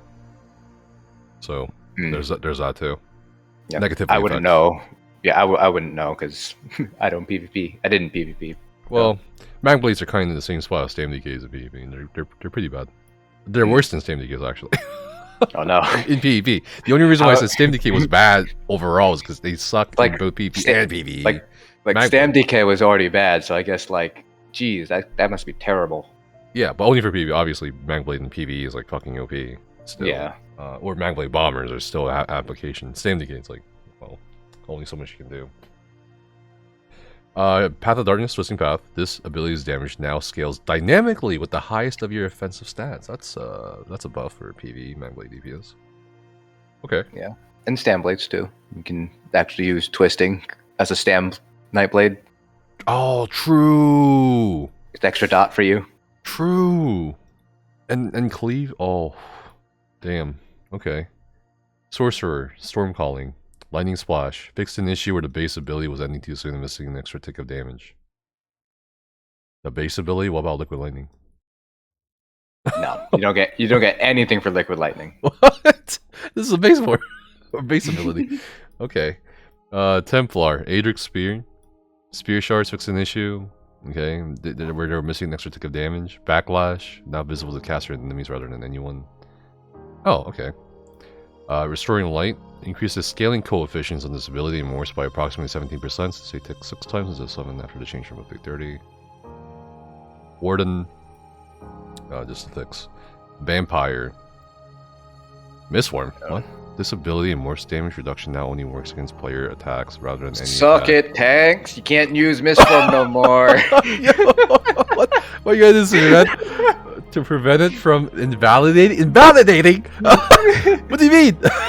Invalidating many trusted It means PvE exactly encounters. what it says on the page, Nephis. You were invalidating I wasn't PvE encounters. I die in Mistforms. I die in Mistform. I die in Mistform. What the fuck are you talking about? What are you talking? I die in Mistform. How am I invalidating fucking Boss Heart Mode? Fucking taking abominations on my ass and fucking 2 fire beams at the same time.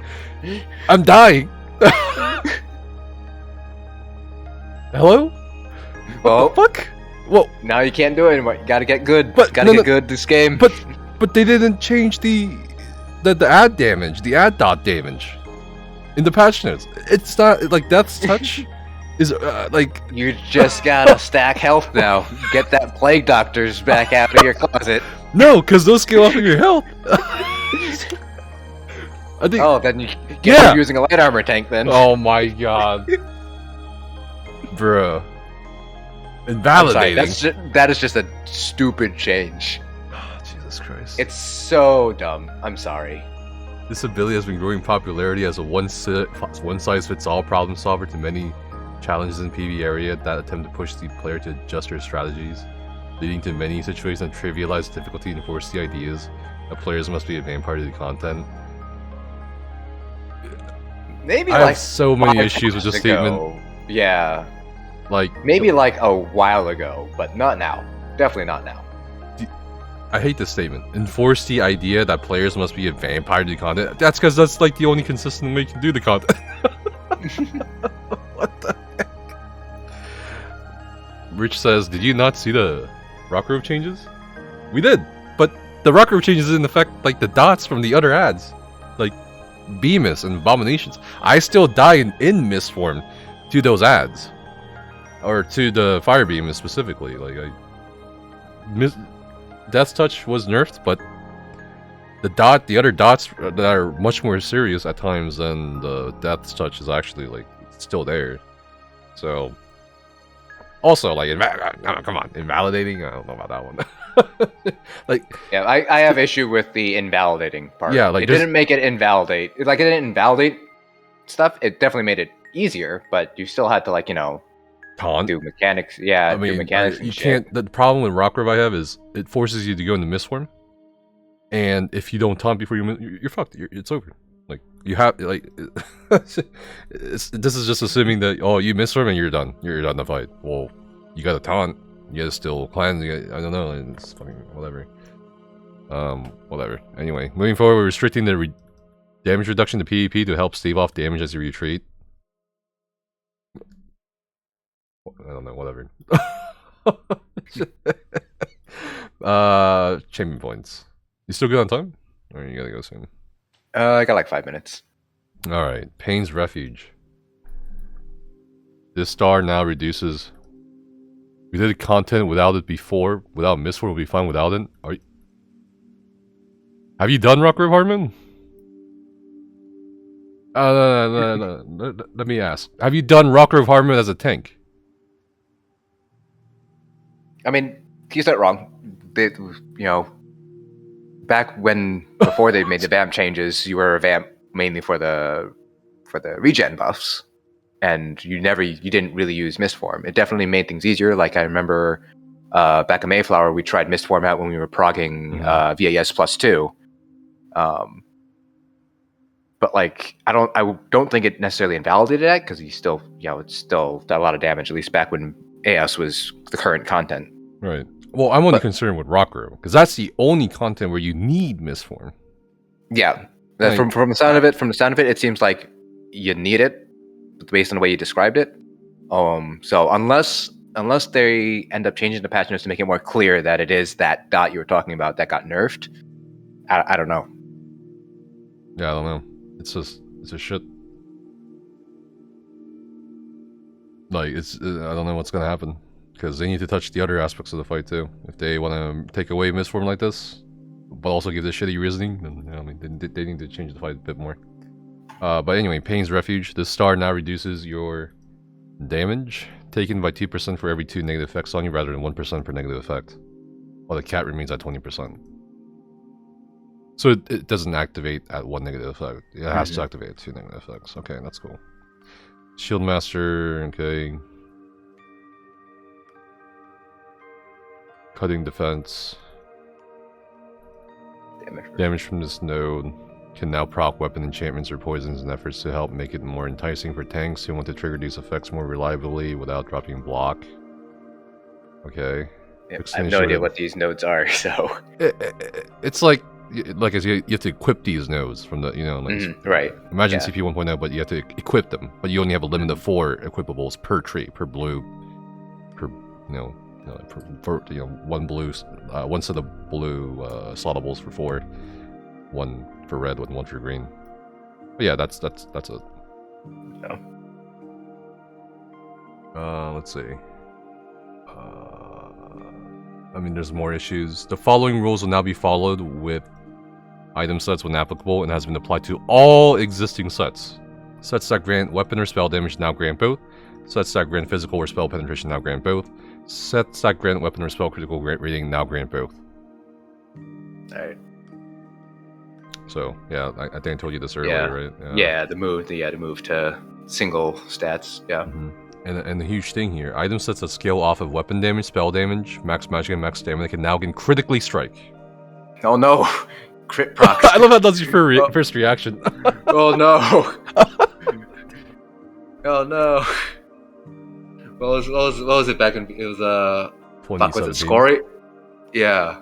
That was a while ago. Damn. Yeah, I mean, it was like 4 or 5 years ago. We've made a full circle. 4 or 5 years ago, we were having crit procs. Now it's back. Oh man, good thing you didn't introduce this back when Reliquant was still OP. Item sets that scale in order of magnitude or based on additional modifiers such as Reliquant or Zon will not critically strike. Okay. So they have special rules for specific sets. My problem with this is fine, but my problem with this is it's gonna be such a headache, like to keep track of and shit. I don't know. Many of these sets have received adjustments to their power as well, but loader sets that can critically strike and have had their scaling values reduced by approximately 5%. If another number is listed next to a set name, that is a true value change. It's probably a huge list of sets. Oh god. No, Marina weapons, whatever. To reduce the damage by approximately 20% for Battleship 2-hander. Stacks now grant 30 weapons. Okay, they nerfed Battleship 2-hander. Merciless charge. Yeah. Reduce the damage by less than... That's for PvP. Reduce the charge damage by less than 1% per tick. Now takes over 7 seconds. Wild Impulse. That's that one. Black Rose, I think. Yeah, Black Rose. Cool. Crafted. Ashen Grip. Cold Harbor's favorite. Dragon's Appetite. Eternal Hunt. Mercolden Legacy of Karth. Nocturnal's favorite. Whatever. Dungeon Arena. Interesting. They buffed the Roaring's Thunder. Azure Blight Reaper is gonna get those the hybrid stats. Kalurian's Legacy. Only procs off of light and heavy attacks. Lots of sets here. I mean, goddamn. Time is it? Alright. Got like 2 minutes to wrap up and then it's time to head out. Alright, dude. Monster sets that will crit and also get affected by the stats. Chokethorn, Damihas, Earthgore. They nerfed Earthgore a little bit in terms of the frequency of healing and also the total healing. Yeah. Iceheart can crit now. Elambris, Infernal Guardian. Elambris crits, yeah.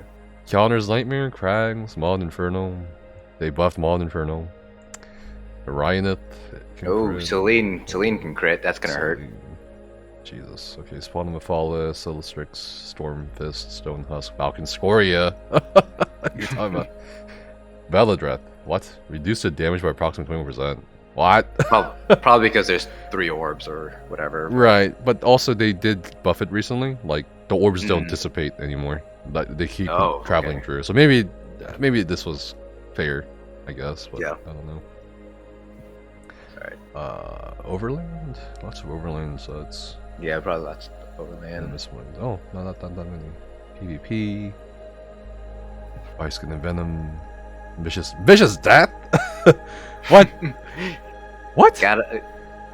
Wait, so Vicious Death can crit. Crit. Why?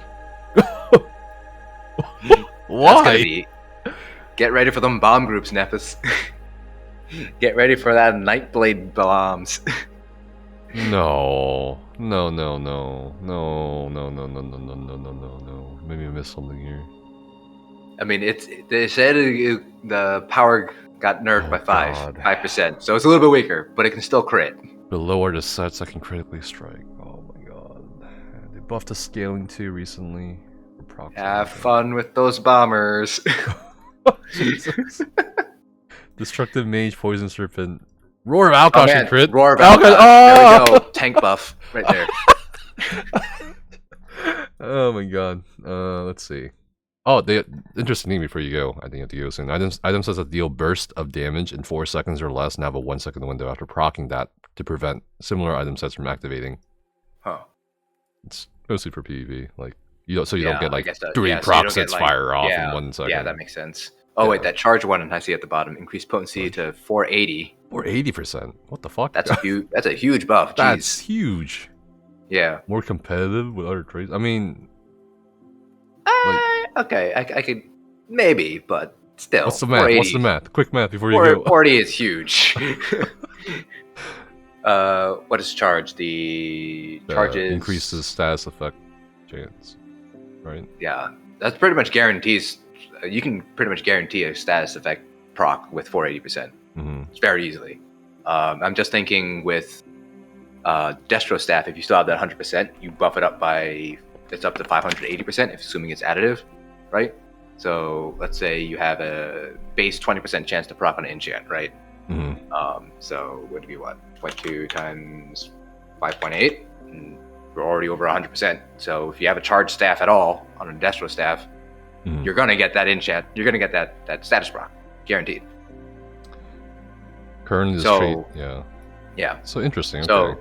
so if you're Mag Decay, you're gonna get that. At the very least, you will get that burning proc. Yeah. Then it's a question of how many other burning procs are you gonna get from Engulfing Flames, Burning Embers, and so on. So if you're on that charged bar, let's see. Burning Embers is single target dot, so that would be, if I'm remembering values right, 5%. Let's say you have a charged front bar, so 5% by the 5.8. I'm assuming that's what it is. It's about a 30%, 29% chance to proc. So it might be good. I think you would have to do a couple of tests to kind of see whether charged is going to be decent. But of course, then you're also giving up infused, right? And that's a DPS bump. So yeah, will the number of increased burning procs that you get, will that offset the infused damage? Because infused, instead of every 2 seconds, you're getting every 4 seconds with charge. So you kind of have to figure that out for Mag Decay. Mag Decay has always been a little bit weird with infused charge anyways, so it is always beneficial to kind of go through that every patch if they change Mag Decays at all. All right. But yeah, that was some quick math and some. That's pretty quick. Hey, I've learned to talk fast. I don't want to sit. I don't want to teach longer than I have to. So all right. I've learned to talk fast. You guys can ask questions later. So it's sort of deal here. But yeah, I got to head out and pick up the wife to make it back in time to teach. So all right, thanks for having me on again, Nephis. Thanks for dropping by, dude. Appreciate you. See you in Final Fantasy. When are you gonna make the move? Oh, I'm not a move. I mean, people have been asking me to try it out just as a side thing, right? I'm probably not gonna make content for it. It's a free trial, so you can definitely just try it out. Oh my god!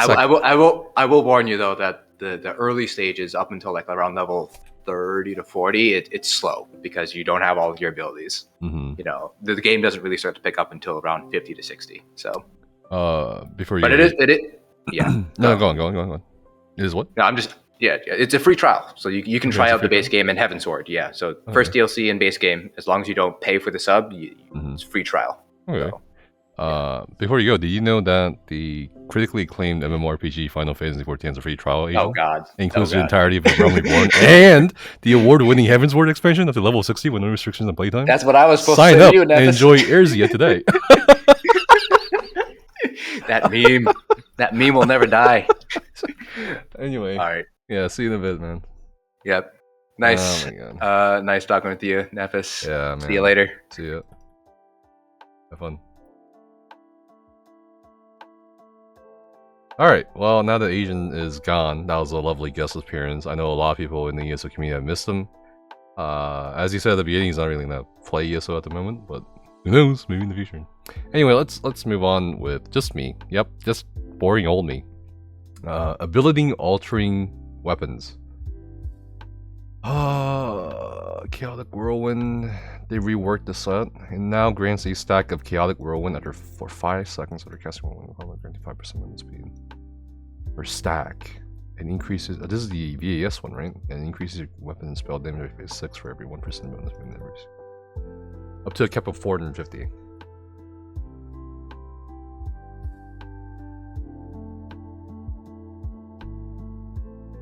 Interesting. So the cap is not referring to the bonus movement speeds, because obviously 200% is your cap for the bonus movement speed, or complete movement speed.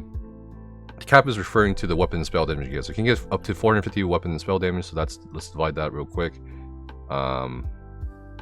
That's basically 75%. So you need to get 75% more movement speed to get the 450 weapon spell damage. So you have to do this, what, like, you have to cast chaotic, you have to cast Whirling Blades 15 times with this set to get that 450 weapon and spell damage. Okay. That's an interesting change for this set. No one ever really used this set. I don't even know what this set did before this change. It's just that bad. The effect stacks to 5 times upon reaching 5 stacks. The duration doubles. Okay, so that's where's the duration? Oh, for 10 seconds total per stack. What cannot be refreshed? Developer comment. The current iteration of Chaotic Whirlwind was a rework back in 2019 to serve as a stopgap to give the set some love, but ultimately didn't hit the marks we were going for. We wanted a set that enabled you to feel like the name implied, a tempest of chaos wreaking havoc on the battlefield as you spun and won. The new iteration gives a chaotic feel as your movement speed goes up and down the heat of combat with its offensive bonus, with some natural synergy built in to ensure you always are getting something. Okay. Oh no, please. Concentrated Force. This is the VAS Inferno meme. Okay, this set now requires you... now requires successive casting and Force Shot, which is Force Pulse, Refreshing Shock, within 5 seconds of each other, up from 2. Which is great. I mean, I think that's like the feedback we gave when they nerfed it, or fixed it, to allow for more breathing room in a real combat rotation. So... is VAS Inferno back? Oh god. I don't know. This needs some testing, but I don't think so. Because the reason why Concentrated Force was good was because the burning shit was bugged with it. In addition to the duration or the time gap between each cast you needed to do for Force Shock. They just kind of brought the time portion back, but I don't know how well it's gonna like. Is VAS distro best? I don't know. We'll have to test it. Craftable sets. Assassin's Guile fixed an issue where minor heroism granted by poisons was not properly buffed by the set. Cool. Oh god. Mechanical Acuity, what is this? This item now grants a stack of Acuity for 4 seconds whenever you deal non-critical damage, granting you 20% critical chance per stack, up to once every half second. After its effect ends or reaches 5 stacks, it cannot occur again for 25 seconds.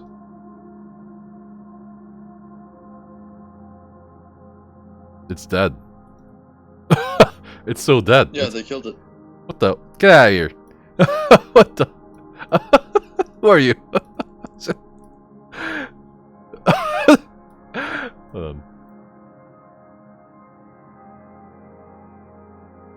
Anyway, what were we talking about? Okay, so... yeah, so the Mechanical Acuity set... yeah, I mean, it's useless, dude. I mean, for bombing and... for trash, it's like, what, you got a light attack or any... wait, what is this? Any damage. 20% per stack. By the time you're done 3, That's 60%. I guess you just need 2, but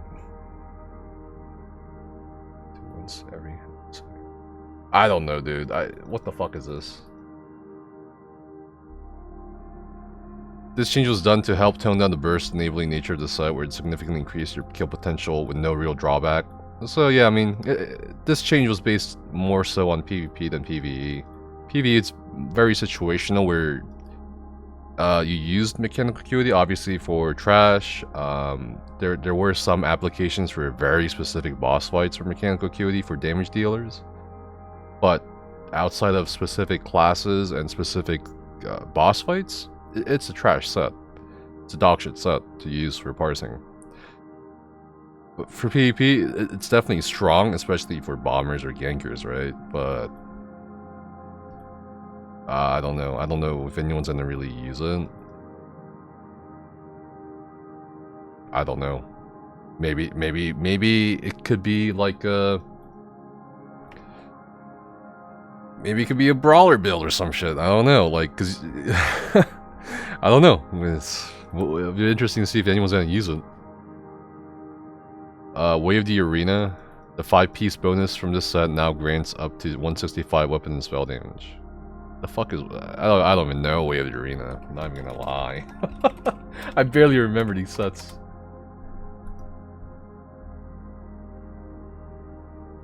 You get a 40% break-free cost. This is the IC set, right? Or is this is Crackhorn? I thought it was IC. Reduces the cost of break-free by 40%, and now you get weapon and spell damage. Okay, whatever. Elemental Succession. Oh my god. So many macros back in the day were like, this is a good set for us. Meanwhile, you know. This set now grants its bonuses randomly per element when you deal any source of flame, frost, or shock damage, rather than firing each bonus independently per element. That's an interesting change. But I'm not sure if it's going to be relevant still. Mighty Glacier. Not procking from poisons or potions. Worm! Oh! This set's 2-piece bonus is now Masker Recovery rather than spell damage to match Ursine's Veneer. Okay, I mean, that's, again, kind of whatever. Thunder Collar. Okay, Monster Masks. Update some monsters mask set masks to use the correct terminology for their weights. So now use Guise for light, Mask for medium, and Visage for heavy. Okay, just like 5 sets. Dami House was changed. This set now fires both its flame and physical damage rings at the same time at half the original damage. Okay, and grants weapon... I guess the main feature now is weapon and spell damage. Although, like, I don't know. Yeah. Ooh, I think some PvPers will like this. Dark Convergence. You have to wait 6 weeks, I guess. It looks like it's a nerf. Reduce the set's damage by approximately 60%. You know what's fucking funny? I gotta find this. I gotta find this. Hold on. Where was it? God, is there... Where do I find, like, the original patch notes for...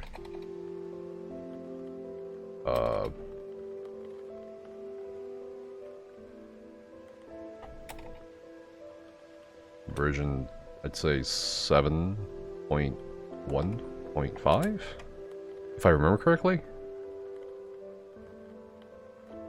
Maybe it wasn't that. 0.0.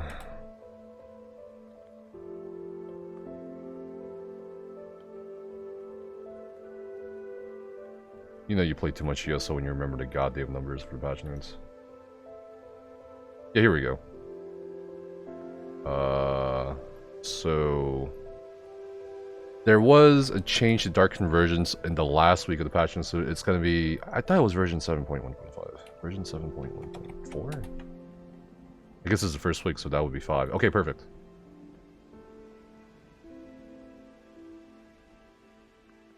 No? Bruh. Maybe it was week 4. Okay. Here we go. Alright, so on week 4 of the last PTS cycle, they increased the damage of Dark Convergence by approximately 83%. They also increased the snare potency from 30 to 60%, and they reduced the cooldown. This was a not a very well viewed patch notes. Most people don't even fucking read the patch notes after week 1 or week 2, typically. But this got this kind of, you know, passed by most players, except Pelican and a few others. Now we kind of going back to this. They nerfed it by 59%, so it is a bit tad still stronger than the original Dark Convergence from update 31, but increased the scaling per target to 50%, up from 10%. So that's a new addition. That's a new buff. So the more people there are in the Dark Convergence, the more you know, the harder it'll hit. They reduced the radius to the effect of the effect to 10 meters, down from 12 meters. Okay, that's also a nerf. This set now pulls once after its delay rather than twice over its duration. That's a great change. The pull now pulls all nearby targets rather than 6 per pull, so that remains effective against large groups. That's a buff. Oh no. Okay, so the snare potency is still 60%. The target cap for the pulls have been removed. They didn't nerf the radius and the base damage, but they increased the scaling. So I guess just don't fucking zerg or just spread apart. That's the only thing you can do, really, at this point.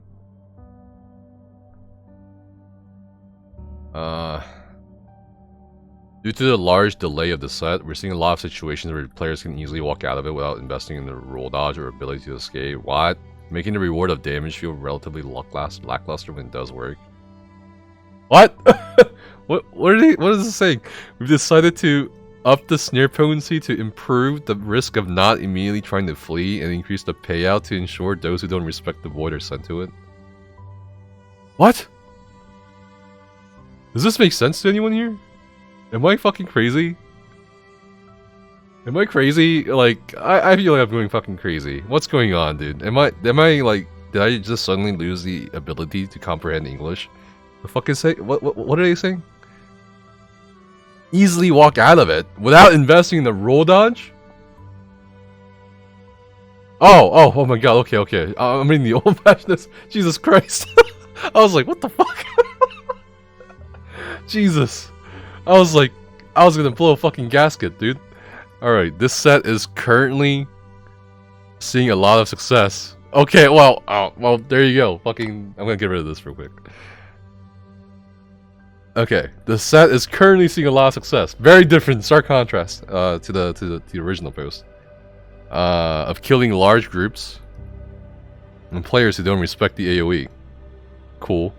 However, it's doing its job a little too well, and being run in situations of low target counts.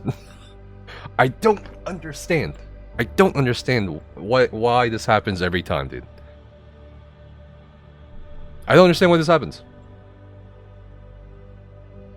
Every time a Zerg busting set or a Zerg busting skill, like Vicious Death or Proximity Death or whatever gets introduced, like, you know, Bombard, by the way, was also sort of there as a counter to against larger groups to snare people and kill them. And so every time some sort of Zerg busting set or item or skill is introduced, it's used by the Zergs.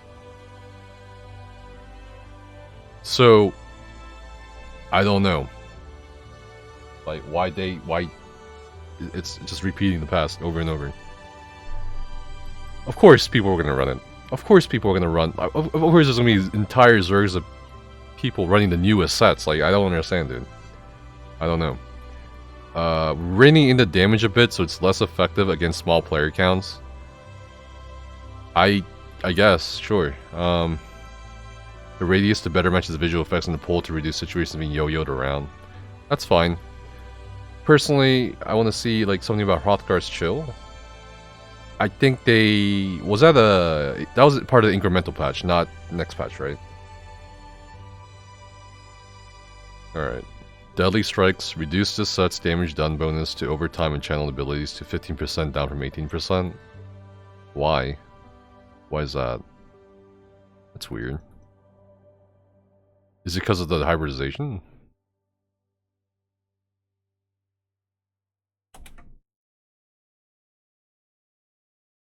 Yeah, it's because of the hybridization.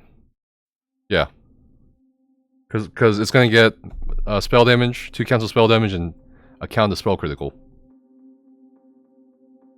So I think it's definitely gonna still be a very viable and very desired set on, you know, things like fucking Magplar, even. So it's gonna be interesting. It's gonna be interesting. Morog Tongue.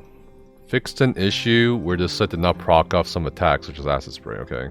That's a pretty big issue. Wrath of Imperium. 129 weapon spell damage for its 2-piece. 3-piece for range damage, or whatever. Mantle of Sororia? Did they nerf Sororia? This set now procs off of light and heavy attacks rather than any source of single target direct damage. Okay, that's whatever. It's like not even a nerf. Not even a big change.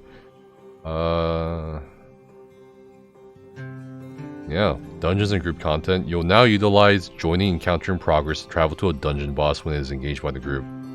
This will eventually roll out to all existing dungeons, but below is the list of the dungeons that currently have this functionality added. Oh, that's great! Even for dungeons? Hell yeah. Okay. Crypto Hearts 2? It's gonna... Yeah, I think that's great. Where is that place? It's gonna make carries a little bit harder, for sure, because some people, when they buy carries, they're told to kind of stay in the lobby for like 5-10 minutes, and then it's over. This is gonna be very interesting. It's gonna have an effect, for sure.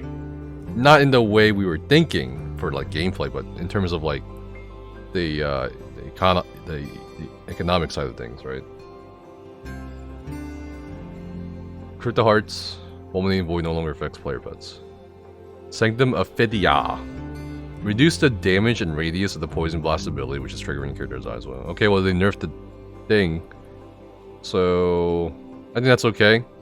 I hate that we waited so long for clarification or confirmation of the Poison Blast being a new intended mechanic.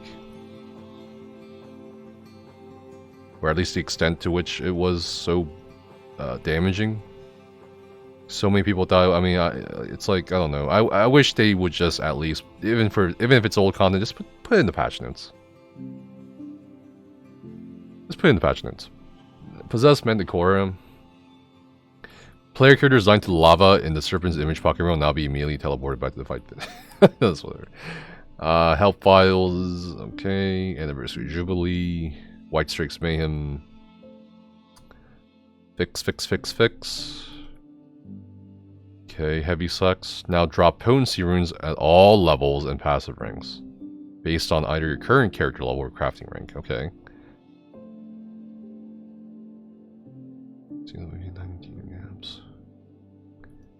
Okay, the mail system. You know, guild vendor related system mails are now nearly instant. Doesn't say anything about player mail, so... You'll no longer be able to find a replacement for an LFG group until the kicked or leaving player is zoned out of the dungeon to lessen the likelihood that the new player is unable to zone in. That's great. That's a great change. There are some edge cases where disconnected players that are removed from the group can take longer to be removed from instances than intended. These are still being investigated and worked on. Okay, so make adjustments. So just a bunch of typos. Okay. Pets, Deshaun, Shattered, Lost, Quest, Falkshoe, Audience. And I think this is really gonna be it in terms of the actual patch notes. Everything else is like, you know, fixes and so forth. Well, we have, again, for the 32nd time in our lifetime, reached the end of the patch notes. I would like to thank you guys for joining me today on stream. Is the PTS up? That's the important question. I would love to get on PTS, but it is still maintenance, under maintenance.